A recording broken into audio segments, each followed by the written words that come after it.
Although gloom and darkness hung like the pall of death over the future, yet in the promise of the Redeemer, the star of hope lighted up the dark future.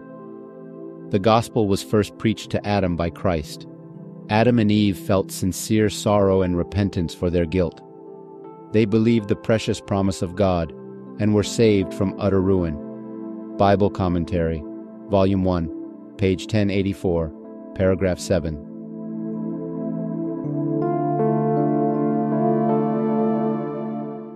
Oke, kita akan mulai kita punya bagian keempat daripada seri The Never Ending Shadow. Dan bagian ini judulnya adalah The Cross of Calvary. Di 1 Yohanes 4 ayat 9, mengulang sedikit bagian ketiga, kita mengasihi Tuhan karena kita melihat Dia lebih dahulu mengasihi kita. Dan kita sudah belajar, kita lihat itu puncaknya di kayu salib. Dan bagaimana kita bisa mengasihi Tuhan karena melihat Dia mengasihi kita? 2 Korintus 3 ayat 18 dikatakan, kita dengan wajah terbuka, artinya wajah kita tidak tertutup atau tertudung, melihat kemuliaan Tuhan. Dan dirubahkan oleh rohnya Tuhan menjadi sama dengan image-nya, sebagaimana Adam dan Hawa diciptakan di dalam image of God, from glory to glory. Artinya lebih sering memandang, lebih dirubahkan menjadi serupa dengan apa yang kita lihat. Dan glory-nya Tuhan kita sudah mengerti kemarin, lah Dia punya mercy dan Dia punya justice. Dia punya karakter, yaitu Dia punya love. Dan love itu adalah buah roh.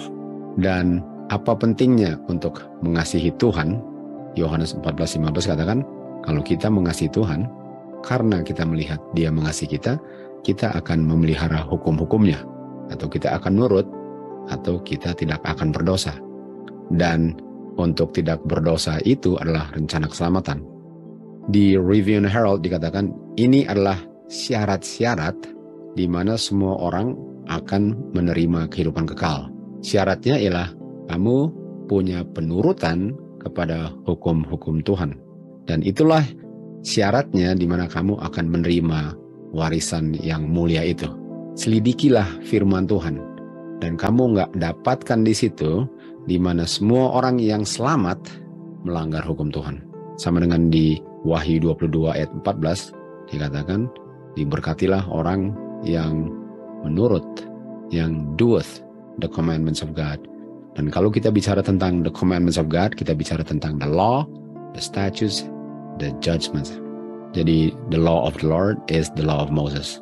Itu rencana keselamatan ialah untuk kita tidak melanggar hukum Tuhan dengan melihat kasih Bapa yang diungkapkan dengan sangat jelas di dalam kehidupan Tuhan Yesus, khususnya di kayu salib. Oke? Jadi mari kita lanjut ke bagian keempat hari ini. Ini bagian berjudul Lihat dan Hidup. Artinya, mati karena tidak melihat. Di Wahyu 13 ayat 8, kita lihat domba itu sudah disembelih sejak bumi ini diciptakan. From the foundation of the world. Artinya Tuhan Yesus sudah mati di saat Adam dan Hawa berdosa. Karena di situ adalah awal daripada bumi ini kan. Sebagaimana kita baca di Desire of Ages, di saat ada dosa di Eden, ada juru selamat. Dan juru selamat hanya bisa menyelamatkan kalau dia secure atau dia menanggung kematian manusia. Sehingga sudah ada yang mati di saat Adam dan Hawa di Eden berdosa. Sudah ada juru selamat.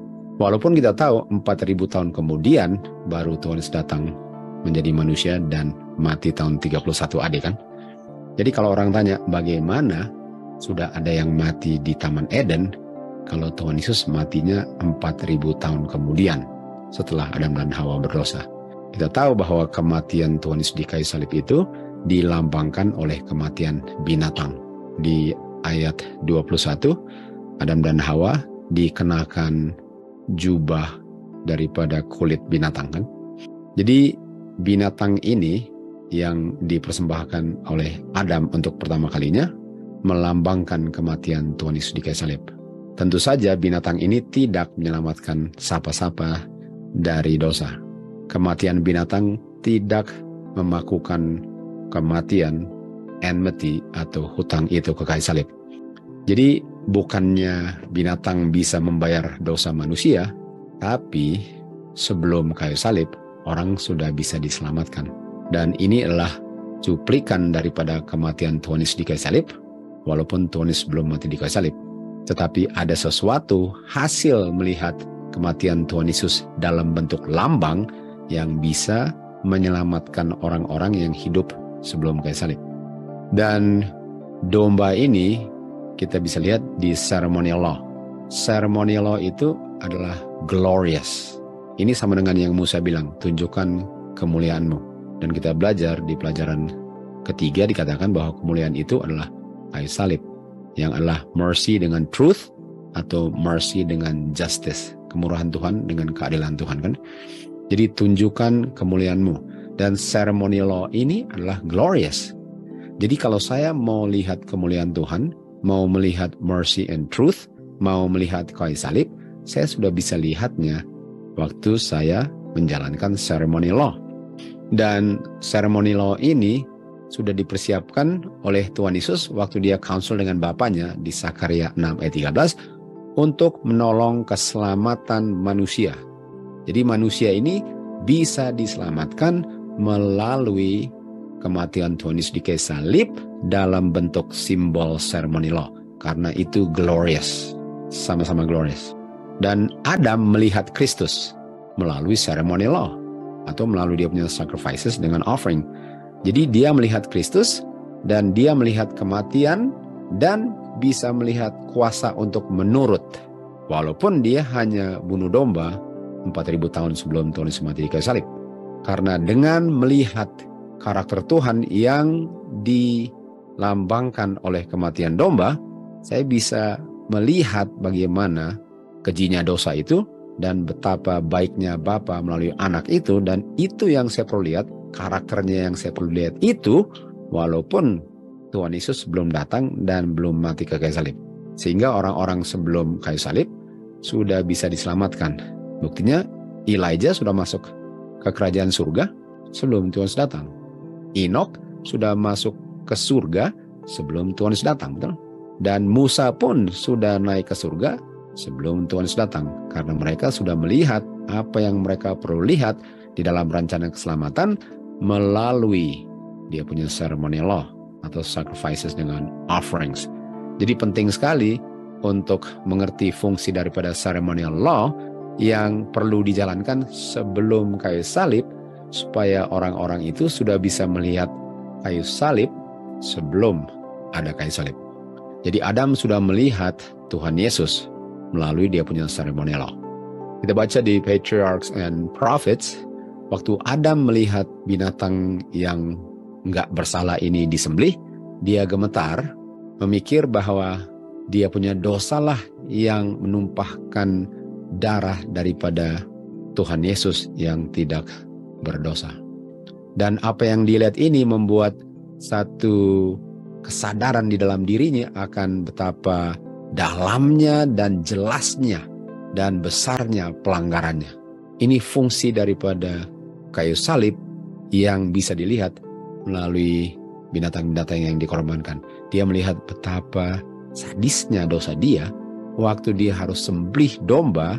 Untuk pertama kalinya dia lihat kematian, karena dia nggak pernah lihat ada yang mati, kan? Apalagi dia sendiri yang harus bunuh.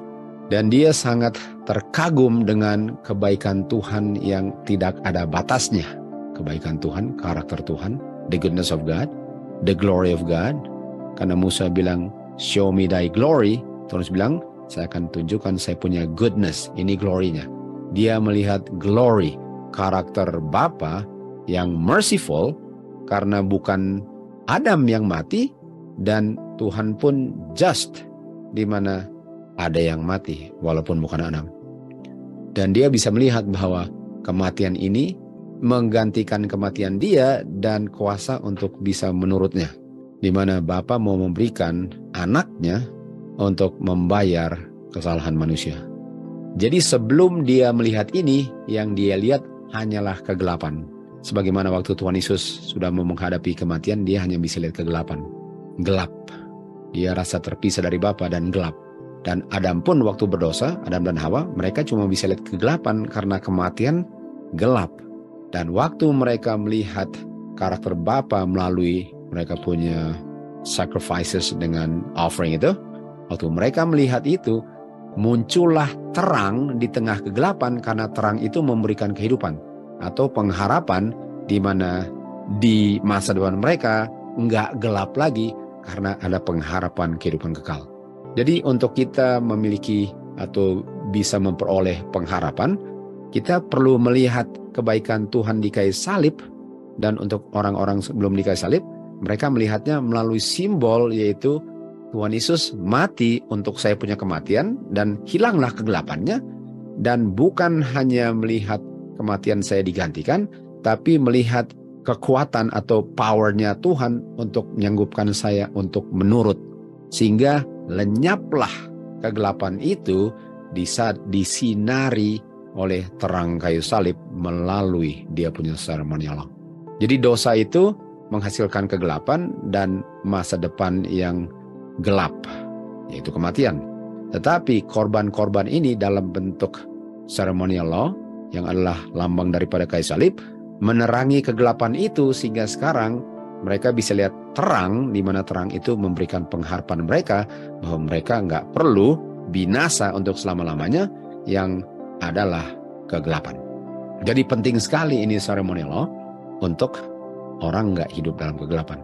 Artinya waktu Adam melihat terang ini, boleh dikatakan bahwa dia punya mata yang gelap tadi sekarang terbuka.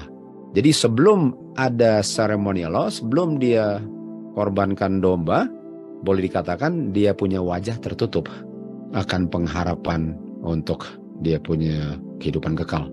Karena sudah lenyap di saat mereka berdua makan buah yang dilarang. Tetapi kegelapan itu atau wajah mereka yang tadinya tertutup untuk melihat pengharapan dan yang dilihat hanyalah kegelapan, diterangi atau dicabut dia punya penutup wajah itu. Sekarang mereka bisa lihat terang yang menyinari kegelapan itu, sehingga jangan heran kalau mereka punya wajah mengungkapkan terang kayu salib yang kalau orang nggak mengerti, nggak sanggup untuk lihat. Waktu Musa pergi ke atas gunung untuk bertemu dengan Tuhan, wajah Musa memantulkan kemuliaan. Wajah Musa memantulkan apa yang dilihat Adam dan Hawa waktu mempersembahkan korban yang mereka harus korbankan di Eden, kan? Jadi wajah mereka memantulkan kemuliaan, memantulkan pengharapan, memantulkan terang di mana tanpa kayu salib ini nggak ada terangnya selain kegelapan. Tanpa sepengetahuan Musa, wajahnya bersinar-sinar waktu dia turun dari gunung. Dan terang yang menerangi wajah Stefanus sebelum dia dilempari batu, itulah terang yang dimiliki oleh Musa di wajahnya waktu dia turun dari bukit. Harun waktu melihat ini dan orang-orang Israel waktu melihat Musa dengan wajahnya bersinar-sinar, mereka mundur, mereka menjauhi diri, mereka ketakutan. Kenapa? Karena mereka melihat kematian, tapi tidak melihat kemurahan. Mereka lihat justice, mereka langsung diungkapkan dosa mereka, tapi mereka nggak bisa lihat dia punya mercy. Dan karena mereka nggak bisa lihat mercy, mereka hanya bisa lihat kegelapan di mana karakter Tuhan itu mengungkapkan dosa manusia. Dan karena mereka adalah orang-orang yang berdosa, yang bisa saja nggak ada iman, dan kita tahu ini terjadinya setelah Golden Calf Apostasy, termasuk Harun juga kan. Mereka ini langsung ketakutan seakan-akan sedang dituduh oleh hukum Tuhan yang dipantulkan oleh wajah Musa, sehingga mereka ketakutan. Ini ingat waktu di Keluaran 20, mulai 18, 19, dan 20 kan. Waktu Tuhan berfirman 10 hukum, lalu mereka bilang kepada Musa, Musa, kamu saja yang ngomong. Karena kalau Tuhan yang ngomong kita mati. Mati itu artinya mereka dituduh melanggar hukum Tuhan dan upah dosa adalah kematian. Tapi mereka nggak bisa lihat bahwa ada pengharapan di belakang kematian yang diterangi oleh kayu salib. Sehingga mereka nggak bisa lihat itu. Dan karena mereka nggak bisa lihat itu, mereka ketakutan. Waktu sadar bahwa mereka penuh dengan kesalahan, mereka nggak bisa lihat wajah Musa yang diterangi dengan karakter Bapa yang sempurna ini. Yang seandainya kalau mereka menurut, mereka senang melihat terang ini. Tetapi mereka penuh dengan takut karena mereka rasa bersalah. Sementara orang yang bebas dari dosa, dia nggak akan mau sembunyikan diri mereka dari terang ini, karena terang ini tidak akan mengungkapkan dosa. Jadi kalau saya orang berdosa, walaupun terang ini mengungkapkan saya punya dosa, tapi saya harus bisa lihat lebih jauh daripada apa yang diungkapkan itu, dan saya melihat kayu salib. Karena kayu salib itu bukan hanya menunjukkan dosa saya, tetapi menunjukkan solusi daripada dosa, dan upah dosa itu pun sedang tergantung di kayu salib untuk menggantikan kematian saya. Di Keluaran 32, kita lihat bahwa umat Israel bersama dengan Harun membuat lembu emas. Dan mereka melakukan satu dosa yang sangat besar, kan? Musa bilang, apakah engkau mau mengampuni dosa mereka? Dan waktu dia bilang, apakah engkau mau mengampuni dosa mereka? Yang dia minta dari Tuhan adalah mercy. Berikanlah mereka mercy. Tetapi kalau engkau tidak mau berikan mereka mercy, biarlah saya yang mati. Justice-nya saya yang terima. Bukankah ini persis Tuhan Yesus? Jadi Musa ini adalah type of Christ. Lalu dibilang apa? Biarlah saya yang dihapus dari buku kehidupan. Nah, dihapus dari buku kehidupan itu artinya hilang selama-lamanya. Jadi dia bilang kalau Tuhan tidak mau berikan mereka mercy dan mengampuni dosa mereka, tentu saja mereka harus bertobat ya. Biarlah saya yang mati daripada mereka mati. Karena saya tahu Tuhan akan menuntut justice. Dan kalau mereka tidak mau menerima mercy dan mereka harus mati, Musa bilang apa? Sayalah yang mati untuk mereka. Jadi Musa benar-benar mengerti karakter Bapa. Dia tahu ada mercy-nya dan dia tahu ada justice-nya. Dan justice-nya bukan hanya dia mengerti justice-nya, dia siap untuk menerima tanggung jawab dosa itu sebagai justice Tuhan yang dipenuhi di dalam dirinya.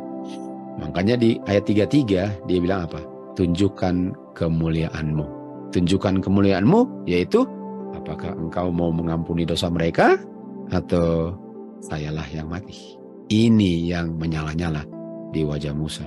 Dan ini yang umat Israel dan Harun pun nggak bisa melihat. Karena mereka nggak bisa melihat konsep karakter Bapa yang terdiri dari mercy dengan just. Dengan terang kemuliaan God ini fungsinya ialah untuk impress kepada orang-orang Israel betapa kudusnya hukum Tuhan. Dan bukan hanya kudusnya hukum Tuhan, tetapi betapa mulianya Injil yang diungkapkan melalui Kristus. Artinya terang yang menyinari wajah Musa itu adalah hukum Tuhan dan Injil Kristus. Sementara Musa di gunung, Bapa mempersembahkan kepada dia bukan hanya 2 loh batu 10 hukum, tapi dia juga menerima rencana keselamatan, justice dengan mercy, yaitu gospel kan. Dia melihat bahwa korban Kristus itu sudah dilambangkan oleh simbol dan bayang-bayang untuk umat Israel. Dan terang itu, terang apa? Terang hukum yang dilanggar dan terang gospel yang siap membayar pelanggaran orang lain dan memberikan kuasa untuk tidak berdosalah yang bersinar-sinar di wajah Musa. Jadi dia punya terang itulah the law and the gospel. Itu yang membuat dia punya wajah bersinar-sinar. Jadi kita tahu hukum itu menuduh orang berdosa.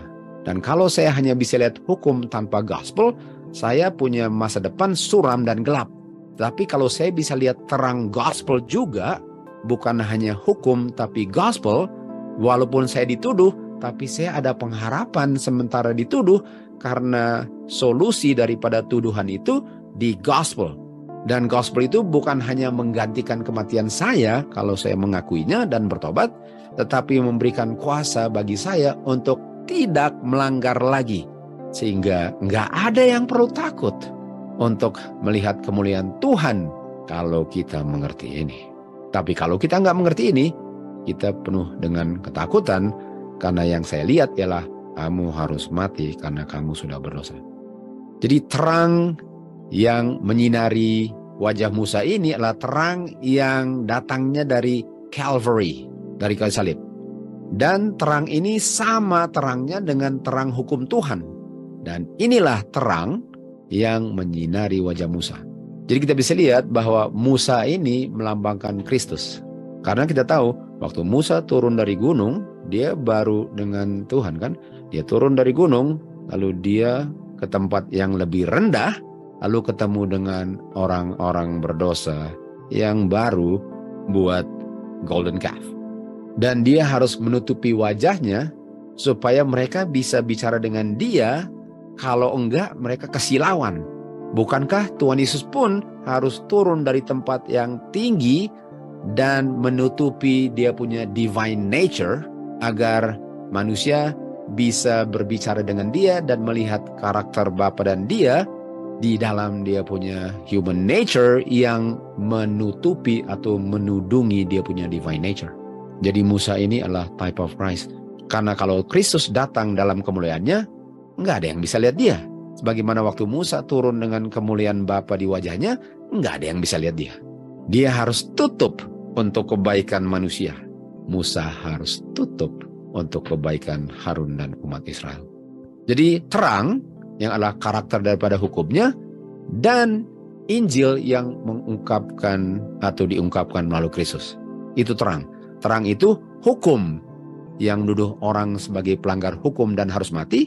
Dan terang yang sama bilang, saya mati untuk kamu dan juga memberikan kuasa untuk tidak berdosa lagi. Itu terang di wajah Musa. Jadi kehidupan yang sempurna tanpa dosa, kehidupan yang sempurna tanpa dosa adalah kehidupan yang condemn dosa atau abolish sin dalam kehidupannya Tuhan Yesus. Jadi kalau kita lihat Tuhan Yesus punya kehidupan, Tuhan Yesus punya kehidupan itu condemn sin. Roma 8 ayat 3 kan? Condemn sin artinya dosa nggak pernah bisa menyentuh saya katanya. Sehingga kehidupannya sempurna. Righteousness of the law. Jadi sementara Tuhan Yesus hidup, dia taklukkan dosa sampai nafas terakhir di kayu salib. Jadi dosa ditaklukkan dalam kehidupannya. Karena dia hidup bergantung kepada Bapanya untuk kuasanya melalui imannya. Dia bergantung kepada Bapanya melalui iman. Sehingga dia condemn sin dalam kehidupannya. Kematian yang sempurna dan kebangkitannya dari kubur, dia condemn death. Kematian itu ditaklukkan karena Tuhan Yesus bisa keluar dari kubur. Nah, kalau Tuhan Yesus masih dikubur, artinya kematian menaklukkan Tuhan Yesus. Tapi karena Tuhan Yesus keluar dari kubur, kubur ditaklukkan Tuhan Yesus. Pertanyaannya, kenapa dia bisa keluar dari kubur? Jawabannya, karena dia di dalam kubur untuk dosa yang dia nggak pernah cetak. Sehingga dia sendiri nggak pernah dibawa kekuasaan dosa, sehingga dia nggak bisa di bawah kuasa kubur. Dia mati untuk orang lain punya dosa dan orang lain punya kematian. Sehingga dia bisa keluar dari kubur kapan saja, karena dia sendiri nggak pernah berdosa. Jadi untuk taklukan dosa, upahnya kehidupan, bukan maut. Sehingga Tuhan Yesus nggak bisa ditahan maut, karena dia nggak pernah berdosa. Tetapi orang yang berdosa, dia akan ditahan maut, karena dia ditaklukkan dosa. Tetapi Tuhan Yesus taklukkan dosa, sehingga nggak pernah dia bisa ditaklukkan oleh maut. Artinya Injil adalah kematian ditaklukkan Tuhan Yesus dan dosa ditaklukkan Tuhan Yesus. Itu Injil. Jadi kalau dosa menunjuk kepada saya, kamu berdosa dan patut maut, saya tunjuk kepada Tuhan Yesus. Saya bilang apa? Tuhan Yesus saya terima sebagai juru selamat saya. Dia telah taklukkan maut sehingga saya nggak perlu mati. Dan saya pun percaya bahwa di dalam kehidupan saya, kalau Kristus yang hidup dalam saya pun akan buktikan bahwa dosa pun tidak bisa taklukkan saya. Itu Injil. Dan itulah yang akan menerangi seluruh dunia. Terang seperti itulah yang akan menerangi seluruh dunia sebelum Tuhan Yesus datang. Kita tahu bahwa Kristus adalah the end of the law atau the fulfillment of the law for righteousness, for glory. Ya. Apa artinya itu? Kristus adalah complete fulfillment daripada love, mercy, dengan justice.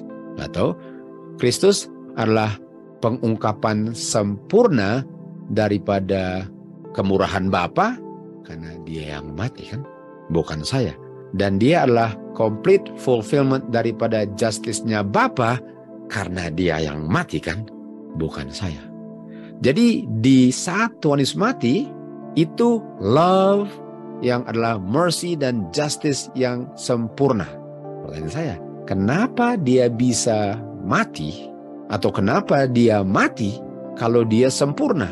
Nah, dia mati karena dia sempurna, karena hanya kehidupan yang tanpa cemar yang bisa membayar orang berdosa kan. Sehingga walaupun dia mati, tetapi bukan karena dosa dia pun taklukkan kematian. Jadi Tuhan Yesus itu fulfillment daripada kehidupan sempurna. Justice yang menuntut kematian, Tuhan Yesus tanggung. Mercy, tetapi mercy itu memberikan kebebasan dari kematian, bukan berarti bebas berdosa. Mercy itu supaya kamu memperoleh righteousness. Kristus sudah ada righteousness-nya yang dia hasilkan sebelum dia mati, untuk diberikan bagi siapa saja yang mau terima, dan kuasa untuk mempertahankan di dalam kehidupannya sebelum probation tutup. Jadi Tuhan Yesus is the end of the law. Artinya Tuhan Yesus adalah sempurnanya yang saya butuhkan waktu saya hidup. Karena saya nggak mati, karena Tuhan Yesuslah kematian sempurna saya. Kayu saliblah terang yang menerangi kegelapan. Kita tahu bahwa juru selamat itu kita punya comforter. Tuhan Yesus adalah comforter. Jadi comforter kita tahu adalah Roh Kudus. Tuhan Yesus adalah Roh Kudus. Comforter, Roh Kudus itu adalah rohnya Kristus. Jadi untuk bilang dia Kristus, nggak ada bedanya. Karena itu Kristus punya roh. Itu Kristus punya spirit. Jadi Jesus Christ is our comforter. Nah di Yohanes 16 ayat 8 dikatakan, waktu dia datang, dia adalah Roh Kudus atau Kristus datang. Kita ambil Kristus. Kristus akan datang untuk menegur dunia akan dosanya. Ini hukum kan? Dan sesuai dengan Roma 3 ayat 23, semua orang dituduh sebagai pelanggar hukum dan patut mati. Ini dia punya justice. Nah, tapi Kristus ini gospel. Kristus ini gospel. Dan gospel apa? Gospel menunjukkan dosa, lalu tunjuk kepada Kristus punya righteousness. Makanya dikatakan Kristus adalah saya punya righteousness.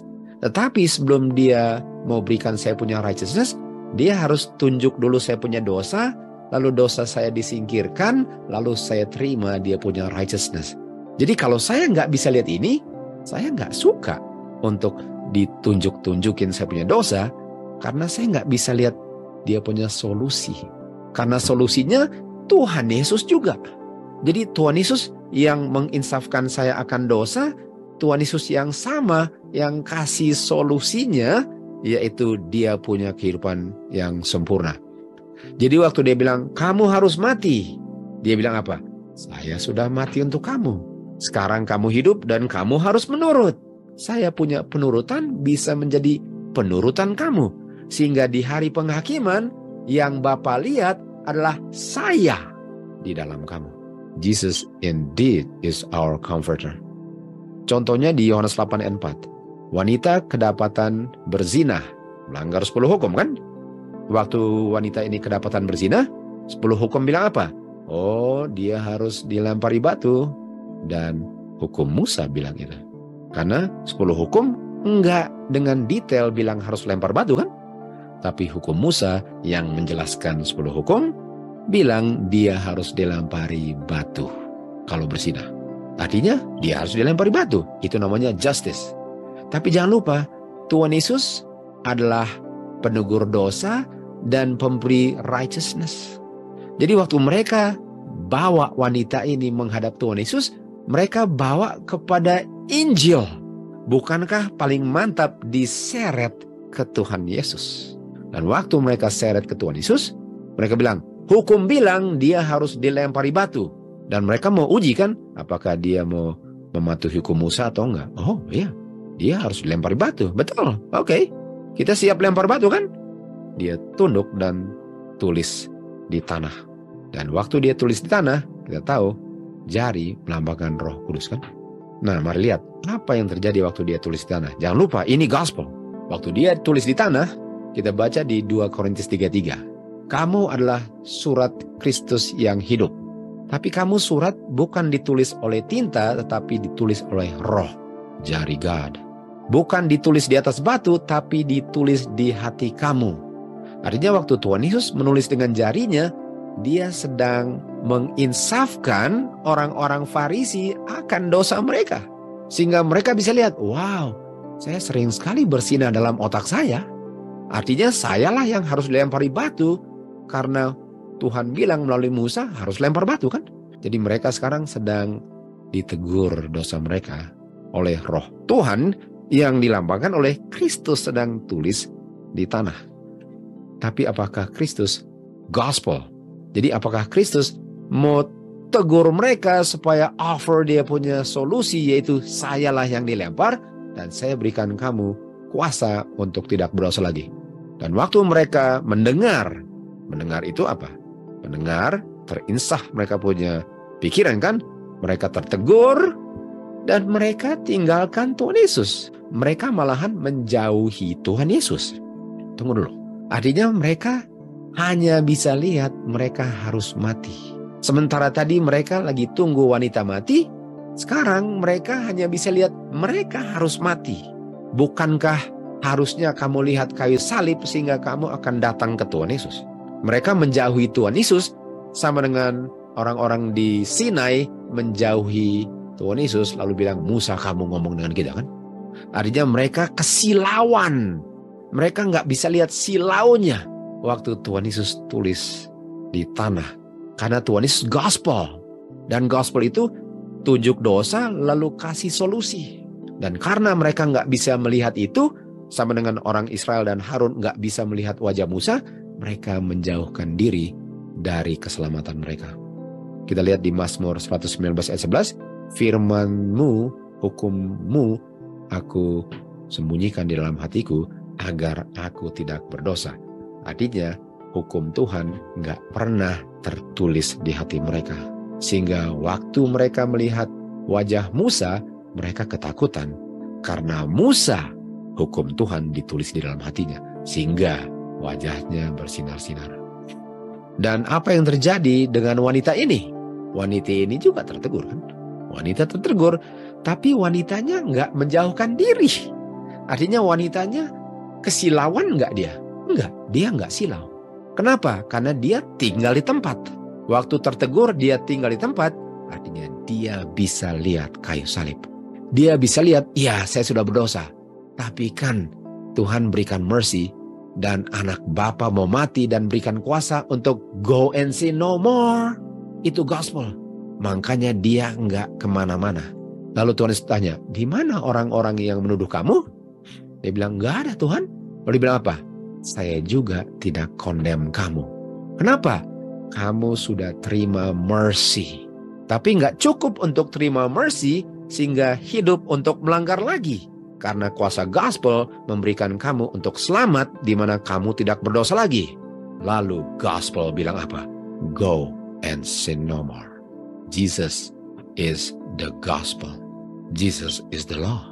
Tuhan Yesus menginsafkan saya akan dosa saya. Jesus is the law.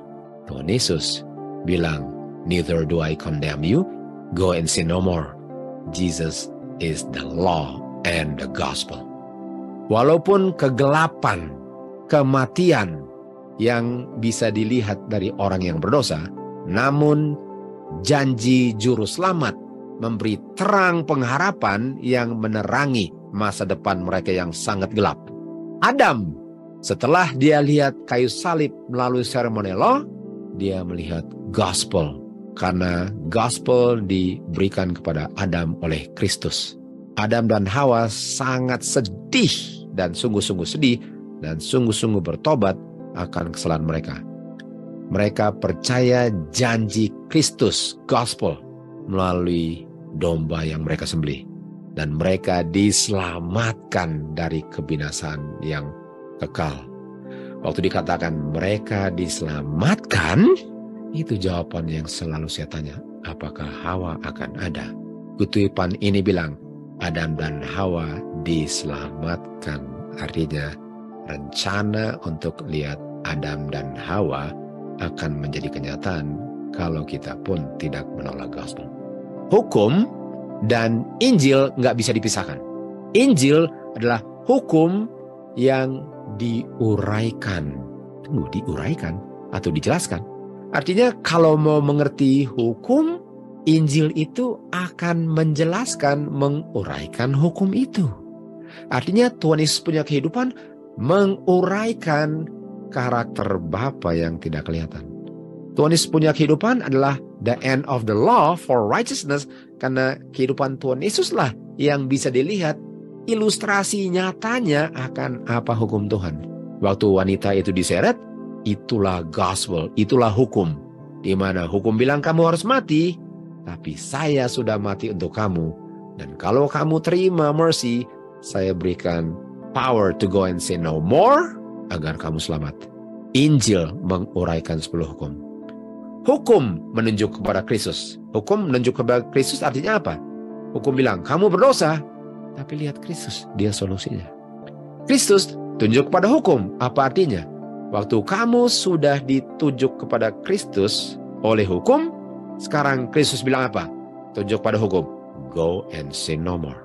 Jangan melanggar hukum lagi. Injil memanggil orang untuk bertobat. Kristus memanggil orang untuk bertobat. Bertobat dari apa? Bertobat dari dosa, dari pelanggaran hukum. Oleh sebab itu, Injil memanggil orang dari pelanggaran mereka untuk menurut hukum Tuhan. Gospel dengan hukum nggak bisa dipisahkan. Kita ganti kata gospel dengan Kristus. Hukum dan Kristus tidak bisa dipisahkan. Kristus adalah penguraian 10 hukum. Hukum menunjuk kepada Kristus untuk kamu tidak melanggar hukum lagi. Lalu Kristus setelah diselamatkan bilang, jangan melanggar hukum lagi. Kristus memanggil orang untuk bertobat. Bertobat dari dosa, dari pelanggaran hukum.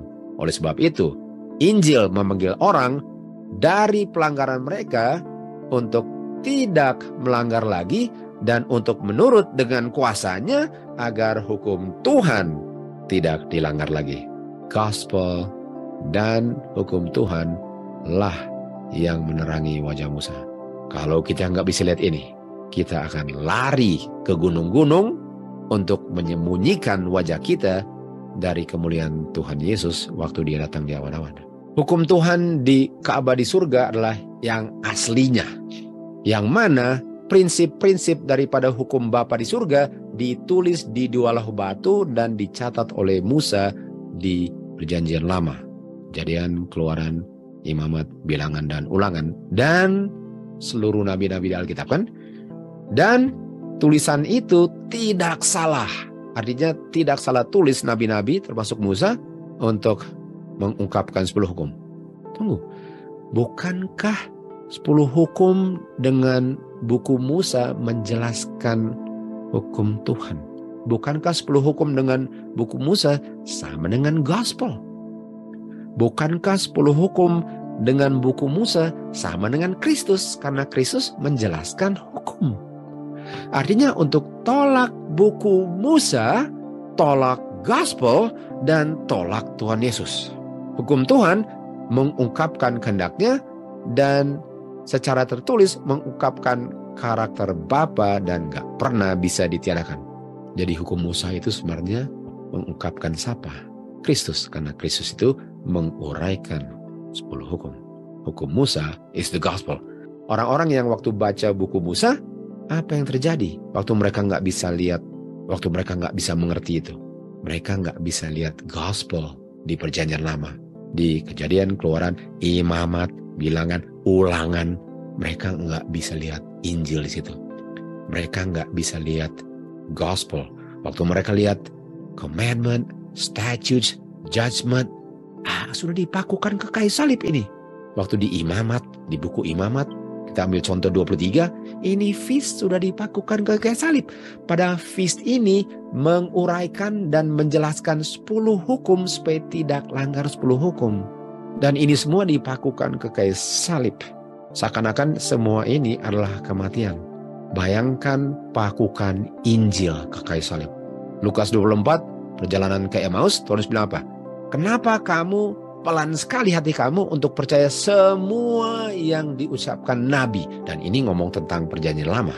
Semua, bukan hanya Musa. Semua kamu gak percaya. Bukankah Kristus harus menderita supaya bisa masuk ke dalam kemuliaannya? Ayat 27. Mulai dengan Musa sampai Maleaki, dia menjelaskan semua dalam perjanjian lama. Mulai dengan Musa sampai Maleaki mengenai dirinya sendiri. Artinya Musa sampai Maleaki ngomong tentang Injil, ngomong tentang kayu salib, ngomong tentang the gospel, ngomong tentang rencana keselamatan yang dipakukan hanya kematian. Dan ceremonial law itu dengan dia punya keimamatan dan dia punya service di sanctuary, itu yang melambangkan kematian yang ditiadakan. Selain itu gospel. Tolong kita untuk tidak berdosa. Kristus memberikan kepada Musa, kalau kita lihat di Wahyu 1:1, Bapa berikan kepada anaknya yang diberikan melalui malaikat kepada hambanya, kan? Sama kan? Karena Moses type of Christ. Kristus berikan kepada Musa prinsip-prinsip yang akan menolong umat Tuhan hidup sehari-hari tanpa berdosa. Dan prinsip ini namanya statutes. Dan statutes ini diberikan supaya tidak melanggar 10 hukum. Kristus diberikan supaya umat Tuhan nggak melanggar 10 hukum. Statutes ini bukan bayang-bayang. Tuhan Yesus ini bukan bayang-bayang. Jadi kematian yang dipakukan, bukan gospel yang dipakukan. Jadi kita bisa lihat bahwa ada gospel of Jesus Christ di ceremonial law. Termasuk dia punya statutes and judgment. Dan statutes ini atau gospel ini berlaku selama-lamanya sebagaimana hukum Tuhan selama-lamanya berlaku. Dan statutes dengan judgment ini dengan jelas dan definitely explained. Nah, kata explain apa? Unfolded tadi kan? Unfold artinya gospel itu menguraikan 10 hukum. Statutes dengan judgment, the law of Moses, menguraikan 10 hukum. Gospel itu Kristus. The law of Moses melambangkan Kristus yang menguraikan 10 hukum. Hukum Musa menjelaskan hukum Tuhan atau penguraian the law of God. Hukum Musa itu sama dengan gospel of Christ karena dengan jelas, dengan definitely menjelaskan the law of God. Nah, mari kita lihat ini dalam kehidupan Tuhan Yesus. Kristus punya perumpamaan dalam dia punya teaching menggunakan prinsip yang sama yang kita lihat dalam dia punya misi ke dunia. Artinya ajaran Kristus diilustrasikan dalam kehidupannya agar kita bisa mengenal karakter ilahi dan kehidupannya Kristus. Kristus mengambil human nature dan berdiam di antara manusia. Keilahiannya Kristus saya bisa lihat di kemanusiaannya Kristus. Kemuliaan yang tidak kelihatan saya bisa lihat di manusianya. Manusia bisa belajar dari yang tidak diketahui melalui yang diketahui. Hal-hal surgawi diungkapkan melalui hal-hal dunia. Bapa mengungkapkan atau God diungkapkan di dalam manusia. Demikian juga ajaran Kristus yang tidak diketahui diilustrasikan oleh yang diketahui. Apa artinya? Kristus datang ke dunia ini mengungkapkan Bapa yang gak pernah kelihatan dan gak pernah mengerti. Injil mengungkapkan karakter Bapa yang sudah diputar-balikan oleh setan. Law of Moses menguraikan 10 hukum yang banyak orang sudah tidak mengerti. Artinya, Law of Moses, Kristus. Gospel, Kristus. Law of Moses. Ajaran Kristus, parable Kristus, sama dengan Law of Moses, sama dengan kehidupan Kristus. Kristus punya kehidupan ke dunia ini dilambangkan oleh Law of Moses. Dan semua dia punya perumpamaan sama dengan hukum Musa menjelaskan 10 hukum. Karena kamu lalai untuk mengenal untuk diri kamu sendiri, firman Tuhan yang diinspirasikan oleh Roh Kudus, diberikanlah testimonies. Supaya kamu bisa dialihkan perhatian kamu kepada firman inspirasi yang kamu lalai untuk lakukan. Dan kamu harus sesuaikan kehidupan kamu sesuai dengan ajaran Alkitab. Jadi karena karena banyak orang nggak mengerti Alkitab, diberikan testimony of Jesus. Tuhan mau amarkan kepada kamu untuk menegur kamu dan counsel kepada kamu melalui testimonies atau roh nubuat. Untuk mengimpress pikiran kamu betapa pentingnya kebenaran firman Tuhan Alkitab.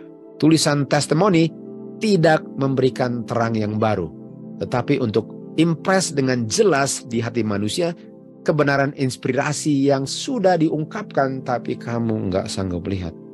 Tugas manusia kepada Tuhan dan sesama manusia telah dengan jelas diungkapkan dalam firman Tuhan, tapi hanya sedikit yang menurut kepada terang yang telah diberikan. Oleh sebab itu harus diberikan additional truth. Kalau kita lihat tulisan lain, additional precepts. Bukan artinya ada kebenaran yang baru, tapi kebenaran yang kamu nggak ngerti diuraikan oleh testimonies sama dengan precepts, statutes dengan judgment. Dan Tuhan melalui testimoni mempersederhana kebenaran-kebenaran yang kamu sudah terima. Dalam caranya sendiri, Dia mempersembahkannya kepada umat Tuhan untuk membangunkan dan mengimpress pikiran manusia agar mereka tidak ada alasan untuk melanggar hukum Tuhan dan kedapatan jubahnya kotor di hari penghakiman. The gospel, the testimony, Jesus Christ, the parable, the law of Moses, semua adalah cara Tuhan untuk manusia nggak ada alasan untuk tidak hidup sesuai dengan kehendak Tuhan karena tidak mengerti perintah Tuhan. Diberikan untuk manusia dalam probation ini yang sudah mau tutup, bisa kedapatan setia sampai Tuhan datang. Tidak ada alasan untuk nggak tahu itu benar kalau semua yang diberikan untuk saya bisa mengerti hukum Tuhan sudah diberikan. Semoga kita benar-benar memanfaatkan setiap saat dalam kehidupan kita untuk membuka terang yang Tuhan sudah berikan, sehingga di hari penghakiman yang Bapa lihat adalah pantulan karakternya yang sempurna, karena umat Tuhan sudah dengan setia menghidupkan semua terang yang sudah menyinari dia punya jalan sampai kekekalan. To God be the glory.